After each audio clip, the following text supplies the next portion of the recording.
What's good with y'all? For this ambidextrous drawing video, I decided to do something a little bit different. I'm gonna be drawing out a python with both of my hands. So the first thing that I started off with was I started off with the python's face, but then I started roughly outlining where I wanted its body to go.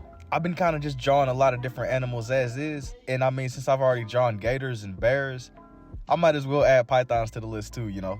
But yeah, man, I was doom scrolling on TikTok and it inspired me to do this. Man, but I feel like, funnily enough, my page is starting to turn into like a National Geographic episode for Florida. Now, I don't know what y'all got going on in Florida, man, but it blows my mind that everybody just lives in such close proximity with all these crazy exotic animals. With that said, though, the reference that I was using, the python was sitting on a tree, and I started just roughly outlining where I wanted the tree to go. When you think bark, I did it in that rough texture because I wanted it to look rough like real tree bark. And then in typical me fashion, I did start going around the python with my omnilinear designs, that being my abstract designs just in the background.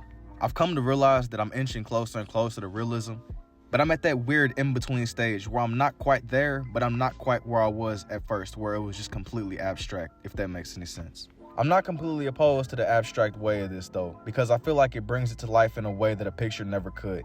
And I've also come to terms with the intention behind doing these drawings isn't quite perfection, because we've got to a point now where AI can make perfection. It's like, what's the point of being perfect? I think that art is meant to be an experience, and I don't think that perfection is that same experience, you know? With that said though, my next course of action was to just go ahead and fill out the entire page with the blue. When it comes to doing my more omnilinear abstract designs, I try to always make it to where the background feels like it's just as alive as the main subject in the drawing itself.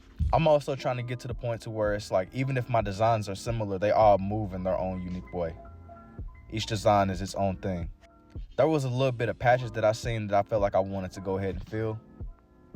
And then at this point, I thought that I was done, but then I didn't like how empty it looked, so I went over the red with my black pens just to add another layer of intricate lines. It's crazy though, you know, because what I realized was that even though I was only going through this with another color over the red, I feel like it changed the whole feel of this. I was a bit on the fence about going over the red, but I was glad that I eventually did because I feel like it made it more intricate and unique.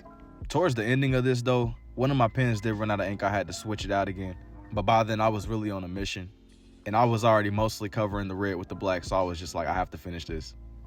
With that said though, as I brought this to an end, I went over with my black pens and just filled in some empty spaces. Here's for the red lens, and now for the blue.